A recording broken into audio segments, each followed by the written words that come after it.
Ni-reveal na ang Devil Fruit ni Gorosei Saturn? Bali lumabas na nga ang spoilers para sa paparating na chapter 1094 at may title nga daw itong paparating na chapter na Saint J. Garcia Saturn. So sa title pa lang malalaman na natin na ang maha-highlights dito itong napaka-misteryosong Gorosei na si Saturn. Bali dahil nga sa mukhang hype itong paparating na chapter binigyan nga lang tayo ng tatlong impormasyon sa spoilers. At ito nga una, yung cover page nga daw nitong paparating na chapter related sa Monster o yung one-shot manga na ginawa ni Oda, kung saan ang bida itong si Ryuma. So bakit nga ba ginawang cover page itong one-shot? Dahil nga daw yan sa paparating na anime adaptation nito. Ang ikalawang impormasyon naman sinasabi nga na patuloy pa rin daw yung nangyayaring laban nila Luffy at Admiral Kizaru. As we all know, sa last chapter nakita nga nating naglalaban itong dalawa na to. Pero ang kapansin-pansin nga itong si Luffy more on defense yung pinapakita. Dinidepensahan nga niya si Admiral Kizaru para hindi mapatay itong si Dr. Vegapunk. Si Admiral Kizaru naman nakita nating hindi rin focus sa nagiging laban niya kay Luffy. Bagkos nakatuon nga yung atensyon niya sa mismong misyon niya, which is yung patayin si Dr. Vegapunk. Ang ebidensya nga dyan nilulur lang niya si Luffy o minimisdirect niya lang ito. Kaya naman currently nga hindi pa natin masusukat kung kaya ba ni Admiral Kizaru itong si Luffy or kung kaya ba ni Luffy si Kizaru, since hindi pa nga nila siniseryoso ang isa't isa. Pero sana nga dumating sa point na maglaban sila ng seryoso, since nakaka-curious ngang malaman kung ano yung limit ng kakayanan ni Kizaru, same as sa Gear 5 ni Luffy. At dahil nga sa pababa na currently itong si Vegapunk para sagipin si Jewelry Bonnie, malamang nasusundan siya ni Kizaru. At syempre kasama na rin si Luffy para protektahan siya. Kaya naman nakaka-curious nga yung sitwasyon once na bumaba na itong mga karakter na to. Dahil alam naman natin na mas magulo yung sitwasyon dito, since nandito nga yung siyam na Vice Admirals. At base nga sa last chapter na binigyan na ng orders ni Atlas itong mga pacifistas, mukhang makakakita nga tayo ng matinding laban sa pagitan ng mga Marines at itong puwersa ng Straw Hat Pirates. Pero syempre dahil nga sa ang may pinakamataas na command sa mga pacifistas itong si Gorosei Saturn, mukhang babalik rin naman yung pabor sa mga Marines. At speaking of Saturn, yung ikatlong impormasyon sa spoilers patungkol na sa kanya. Sinasabi nga na ipinakita daw ni Saturn yung transformation niya. Yes, makikita nga daw natin ang buo itong transformation ni Saturn, hindi gaya nung una itong na-reveal na shadow lang. Bali may theory na nga tayo patungkol kay Saturn at sa magaganap sa Egghead Island. At ito nga yun. Kung makikita nyo nga sa cover page na to ng chapter 858, naglalaro nga itong Straw Hat Pirates ng American football.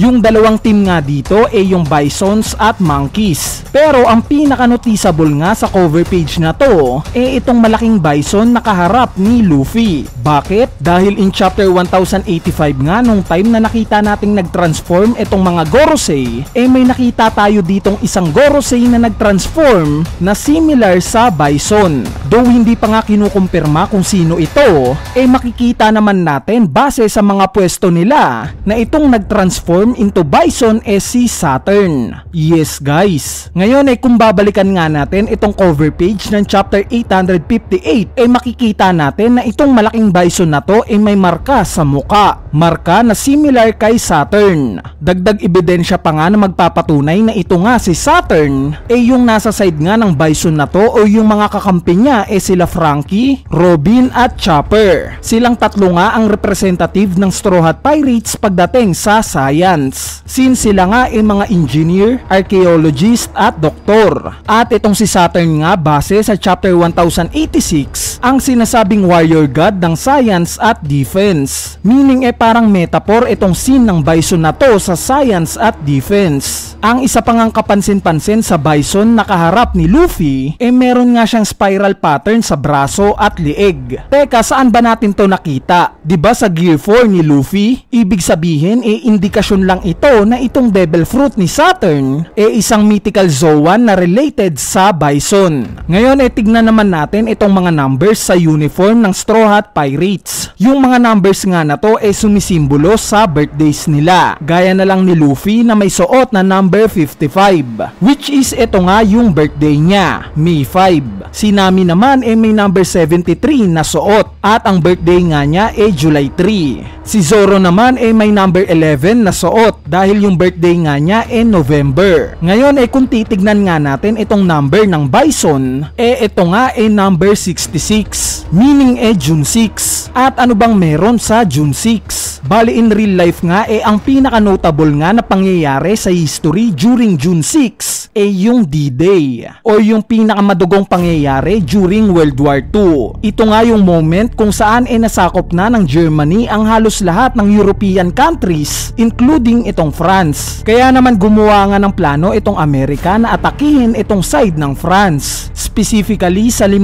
beach neto. Ang sistema nga sugurin mula sa dagat itong German army at iurong sila pabalik sa bansa nila, which is sa huli nga nagtagumpay naman sila at isa nga ito sa susi kaya natalo itong German army during World War II. So pamilyar ba itong pangyayari na to sa mangyayari ngayon sa Egghead Island?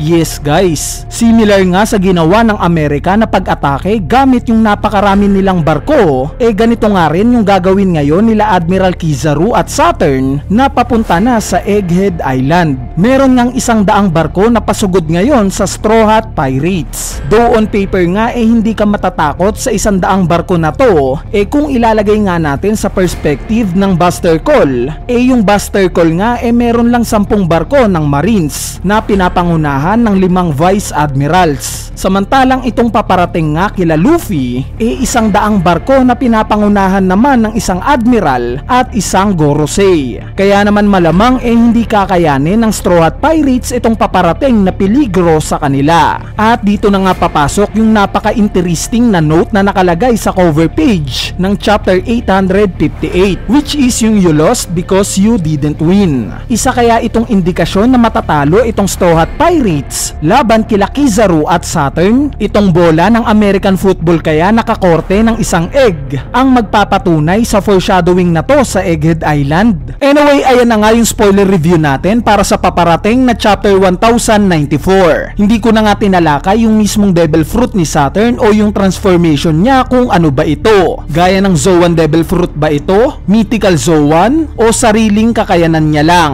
Since sinasabi naman sa spoilers na marireveal na daw ito, kaya hintayin na lang natin sa mismong paglabas ng chapter kung ano ba talaga itong Devil Fruit niya. Bali yung ibang impormasyon nga sa chapter 1094 syempre tatalakayin na lang natin sa mismong full chapter review natin. Kaya stay tuned lang sa channel natin para sa mas maraming One Piece happenings. So yun lang, peace!